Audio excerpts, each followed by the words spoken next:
1.0 Introduction. The National Education Policy is designed to fulfill the essential needs of the nation. It is guided by the Education Act 1996, also known as Act 550, which provides the legal foundation for Malaysia's education system. This policy is based on the national philosophy of education, which emphasizes the holistic development of individuals. Education plays an important role in helping Malaysia achieve national survival and development. The policy aims to equip Malaysians with knowledge, skill, and values needed in a rapidly changing global environment. It also focuses on producing balanced individuals through intellectual, emotional, physical, moral, and spiritual development. Overall, the education system supports national unity, ethical values, and lifelong learning while serving the country's social and economic needs. My name is Nurin Ain Kaisara binti Nur Azmi. I'm going to present to you 2.0 is the issue of national education policy. During the COVID-19 pandemic, the Ministry of Education implemented home-based learning or HBL to ensure that education could continue while protecting students' health. However, not all students had equal access to digital devices and internet connectivity, especially those from B40 households. This digital device made online learning less effective for many students. To address this issue, the government introduced the Cerdik initiative under the National Education Policy. The main aim of this initiative is to provide digital devices and internet access to students who need them the most. The program is fully supported by government-linked companies, government-linked investment companies, and private sector. The Ministry of Education is responsible for selecting eligible students and schools, as well as ensuring that the devices provided are durable and suitable for long-term use. Overall, the Cerdik initiative aims to bridge the learning gap and create a more equal and future-ready digital learning environment for all students. Next, I will talk about 2.1 is the cost of Cerdik program. The Cerdik program involves a major collaborative effort between the government and corporate sector with a total contribution of RM150 million from 13 government-linked companies and government-linked investment companies. These contributors include Khazanah Nasional Berhad, Permodalan Nasional Berhad, the Employees Provident Fund, and Petronas. As part of this initiative, Yayasan Petronas contributed RM30 million to provide digital devices and internet connectivity to 12,000 students nationwide. The support reached 81 schools across 69 districts between May and June 2021. In addition, Yayasan Samdabi played a significant role by allocating RM18 million to support 8,428 students from B40 families covering 66 schools in 30 districts across 10 states and 2 federal territories. Overall, this combined contribution helped ensure that thousands of students were not left behind during transition digital learning. Last but not least, I will explain about 2.2 is the benefits of Cerdik program. The Cerdik program help reduce the digital device by providing devices and internet access, especially to students from B40 households. This ensures fair learning opportunities and supports the continuity of education during situations like the COVID-19 pandemic. Cerdik also improves schools' digital readiness by helping teachers use online tools more effectively and by strengthening students' digital literacy. In addition, it reduces the financial burden on families and supports the development of more inclusive and future-ready education system in Malaysia. That's all from me. Thank you. I will explain the main objective of Malaysia Education Blueprint 2013 to 2025. The blueprint was introduced as a long-term plan to improve Malaysia's education system and meet global and 21st century demands. It was developed based on national and international studies such as PISA and TIMSS to identify weaknesses and enhance learning outcomes. The policy focused on curriculum reform, better assessment system, high-quality teaching, and fair resources distribution. This effort aims to equip students with essential skills for lifelong learning and future careers. In addition, the blueprint emphasized the development of holistic individuals by combining academic excellence with strong moral values and social responsibility. Overall, the goal is to produce students who are competent, resilient, innovative, and capable of contributing to national development. Thank you. Good morning everyone. Today I will talk about the political executive.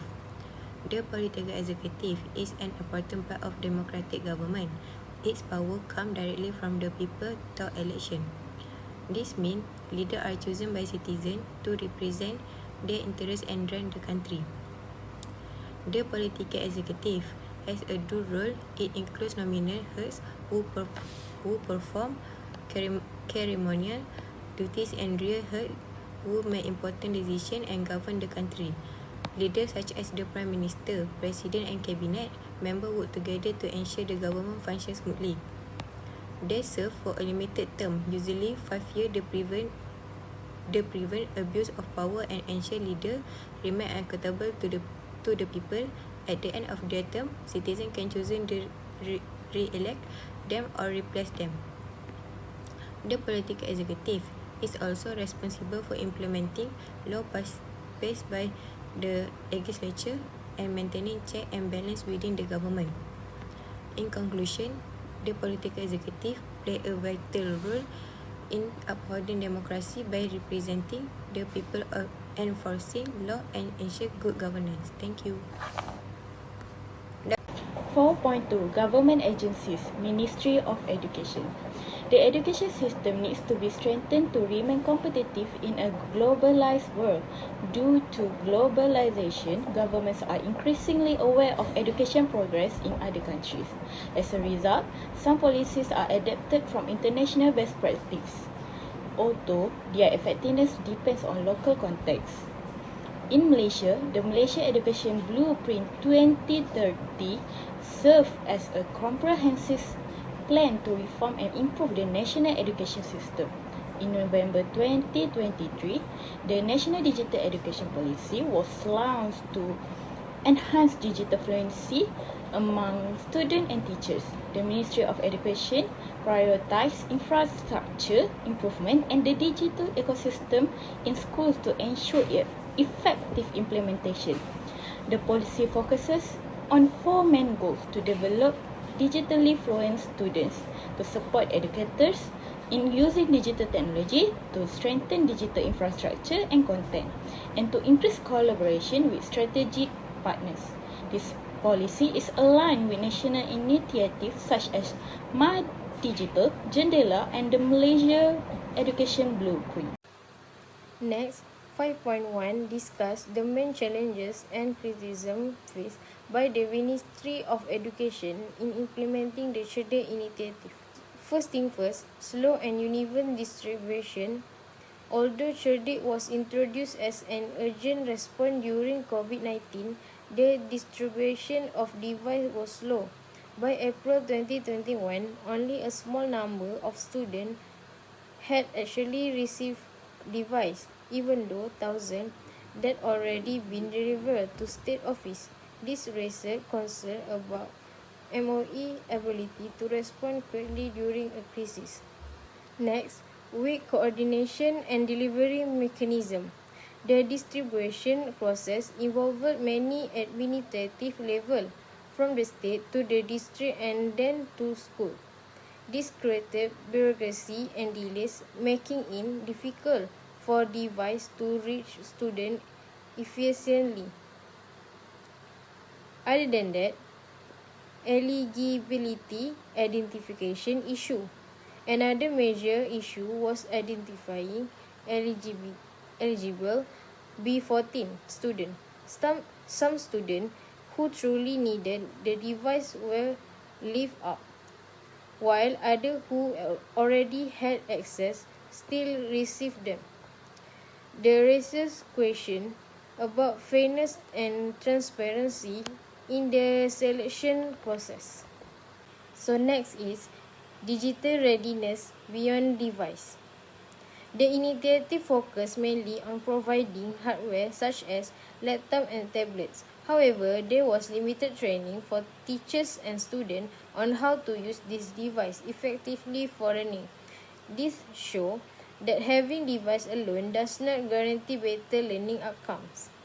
And lastly, internet connectivity gaps. Even with device, many students, especially in rural area, still face poor internet access. Without stable connectivity, the device could not be fulfilled for online learning. So, in conclusion, while Sherdate reflect MOE effort to reduce the digital divide, its effectiveness was limited by implementation issue. This show that successful digital education required not only device but also strong coordination, infrastructure, training and long-term planning. 5.2 Ministry of Education MOE provides devices under Cerdik. The Ministry of Education has distributed a total of 450,000 devices to eligible students under the Cerdik initiative. This program was launched in February 2021 to support students from less affluent families. The devices, including laptops and tablets with data connectivity, were funded by government-linked companies and investment firms. The initiative is coordinated by Yayasan Hasanah with support from the Ministry of Finance and the Ministry of Education. Cerdik aims to help students adapt to online learning and reduce the digital divide in education. By providing access to digital resources, the program ensures fair and equal learning opportunity for students nationwide. Overall, Cerdik plays an important role in improving access to quality education and supporting student educational journeys. So for 6.1, Strength of NEP 2020, Comprehensive and Ambition Reform, NEP 2020 is not a small change. It is a comprehensive reform that aims to transform the entire education system. It covers curriculum design, school structure, use of mother tongue, vocational training, holistic learning, and teachers' preparation. This shows the policy has a long-term and ambitious vision. Second, social justice and constitutional value. One of the key strengths of NEP 2020 it is focused on social justice. The policy aligns with constitutional ideas by promoting equal access to education for all students, especially those from disadvantaged backgrounds. This helps reduce educational inequality. Next, the third is modernization and adaptability. NEP 2020 allows flexibility in teaching and learning. School and institution can adopt modern pedagogy, multidisciplinary subject, and new media. This makes the education system more adaptable to global change and future job demands. Fourth is improvement in ESL and teacher preparation. The policy also creates opportunity to improve English as a second language, which is ESL teaching. At the same time, it strengthens teacher training, ensure teachers are better prepared to use innovative and effective teaching methods. Overall, NEP 2020 strangely in its exclusive vision, modern approach and focus on quality teaching and learning. So the next part is 6.2. 6.2 is weakness. The main problem of this policy in weak implementation in education system. Although effective implementation require good coordination at all levels, the lack of skill, capacity and resources make it difficult to carry out successfully. In addition, the policy falls short in recognizing the roles of private sector school. This is disappointing because it overlooks the opportunity to use private resources that could help strengthen and improve the overall education system. Thank you. This policy provides valuable opportunities to strengthen the education system. Firstly, teachers are given more chance to participate in professional development workshops, especially in digital technologies and modern teaching methods. This helps teachers improve their instructional skills and classroom practice. In addition, education policies are continuously improved through research and evidence-based strategies. As a result, there is stronger collaboration between researchers and policymakers, leading to better and more effective education policies. Assalamualaikum and hi. My name is Raya binti Syamsul Anwar. Today I would like to present about my topic, which is 6.4 about trade and conclusion. My slide is present the SWOT analysis, which is mine is present 6.4 for traits. One of the key weaknesses is limited internet access.